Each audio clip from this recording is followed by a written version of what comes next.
राज्यभरातील राम मंदिर आणि हनुमान मंदिरामध्ये शिवसेना उद्धव बाळासाहेब ठाकरे पक्षाकडून महाआरतीचं आयोजन करण्यात येणार आहे। श्रीराम मंदिर लुटीविरोधामध्ये रामरक्षा महाआरतीचं आयोजन शिवसेना उद्धव बाळासाहेब ठाकरे पक्षाकडून करण्यात येणार असल्याची माहिती ठाकरे गटाकडून देण्यात आलेली आहे। रामद्रोह हिंदूद्रोह म्हणजेच देशद्रोह म्हणत रामरक्षा महाआरतीचं आयोजन केलं जाणार आहे।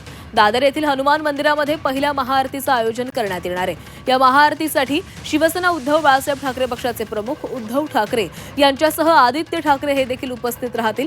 श्रीराम मंदिर लुटीच्या मुद्द्यावरून शिवसेना ठाकरे गटाकडून भाजपवर जोरदार टीका केली जाते।